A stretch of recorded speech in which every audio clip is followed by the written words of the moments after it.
Yes, I am the mathematician who's going to get you so laid. And to begin, I need you to stare at this equation.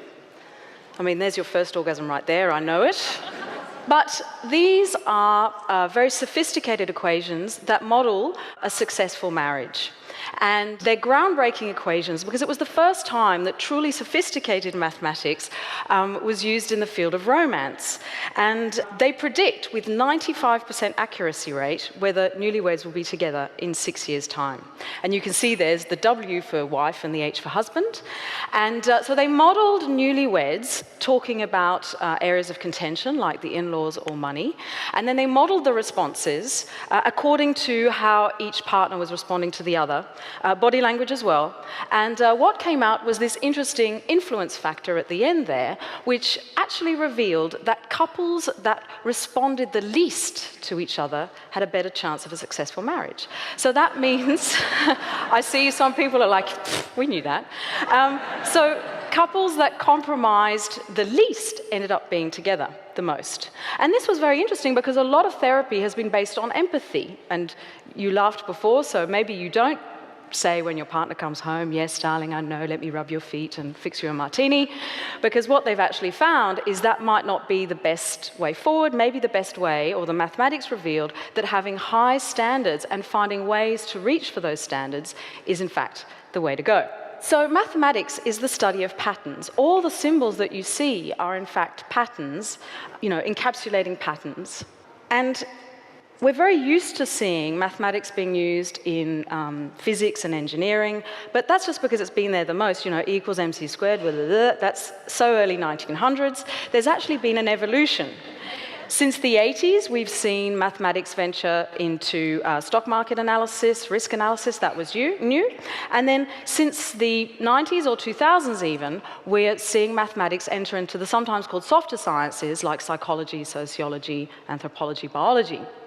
And so new mathematics appears every day, so I brought in a few just to remind you of how that works. So here's some latest research. This is looking at antibiotic use and how to implement antibiotics for tuberculosis while getting the patient healthy, but making sure that we avoid antibiotic resistance. That came out a couple of weeks ago.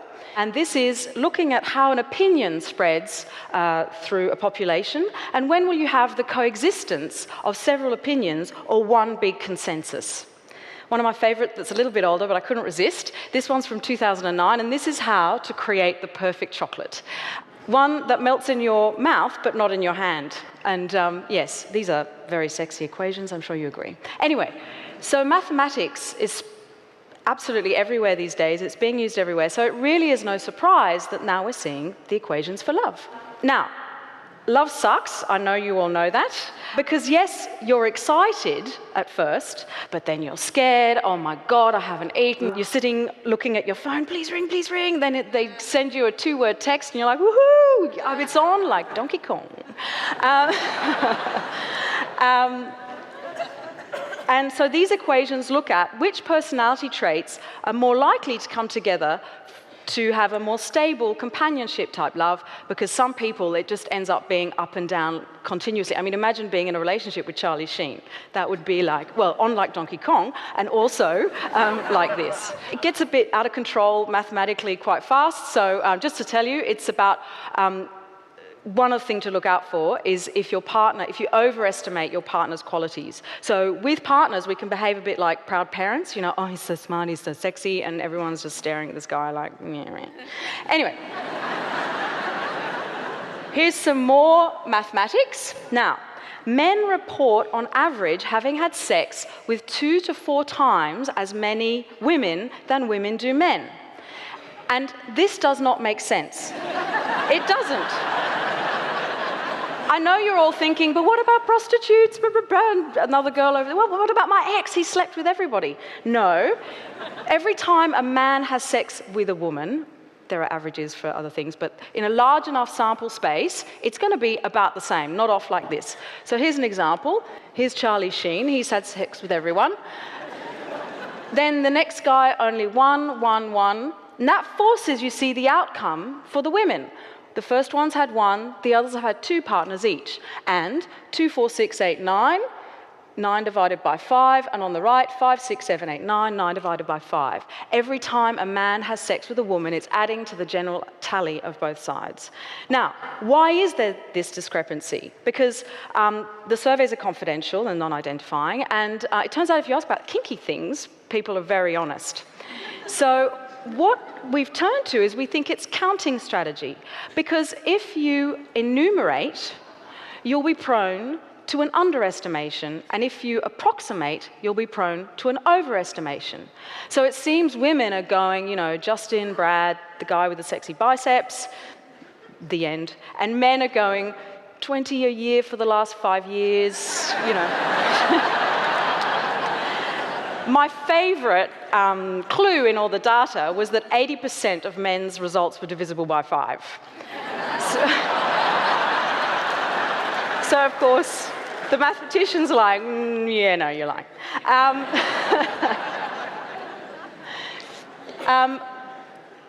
Back to some more waves. Of course, there are waves in women's hormones, and these equations look at what kind of mechanism is in a woman's body that how does your body know 28 days have gone by? And it's based on understanding why women have all their immature eggs at birth ready to go. But look, we hear so much about women's hormones, so I brought in men's as well. These are these are real, I'm not making them up. These model the relationship between the brain and the testes as the fluctuation happens during the day. So, I promise these are real. Testosterone, for example, has a peak in the morning and a slump in the evening, but there's actually a mini testosterone peak every 2 to 2.5 hours in between. So, you know what that means? Well, especially women, you know, if you ask a guy a favour and he's not responding, just wait half an hour and ask again. Just try and get that slump moment. It's got its purposes, though the peak has another purpose as well. And look, yes, this is all great fun, and I could carry on with fun maths and sex problems for hours, but ultimately what I'm about is our amazing brain and the impact of abstract thinking and the power of abstract thinking. And so let me turn things a little bit around on you and say, what do you think happens if you think about sex before doing mathematics? Because it's actually not super distracting. You'll actually become better at doing certain types of brain processes. Because it turns out there's 2 fundamental types of brain processes. You either think globally or locally, forest or trees. And when you're solving a problem, you often start with the global kind of analysis, and then you have to dig in deep and follow leads to solutions. And it turns out that we're now seeing with the latest research that this is linked to creative versus analytical thinking, and more than that, we're finding that it's actually very easily manipulated. So if you get people to think about love and then solve problems, they'll be better at the globalization, the beginning, the creative part. And if you get people to think about sex, they get better at the process part of the problem solving. Easy as that. And here's the bigger question that interests me. What is this thing called mathematics that's only been going for about 2,000 years, that popped up independently across the world, that so many people swear they can't do? See, there's something that's not quite reconciling there.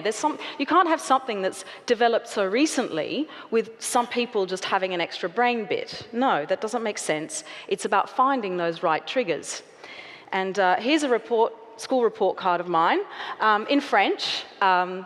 My parents are these wild travelers, always looking for wild parties. I'm actually the conservative offspring of some crazy, wild people. And as you see, we lived in Cannes, whatever, great parties there. But more importantly, you can see 2 out of 20 for mathematics, and my best result was 15 for travaux manuels et techniques, which is woodwork. So it's very clear to me what life is like without mathematics. And once I found mathematics at 18, when I came to Australia, it was the first time that I was connecting to something pure, to something that was so amazing. You see, pattern recognition is right at the core of the animal kingdom. You see, even reptiles recognize whether it's something to eat, fight, or have sex with, and even a jellyfish knows which way's up and which way's down. Now, the seeds of the number concept are also very much part of the animal kingdom. A pack of animals will recognize whether another pack is greater than theirs, and you can actually teach a rat to press a lever an approximate number of times to get food. Now, you see how I use the word approximate?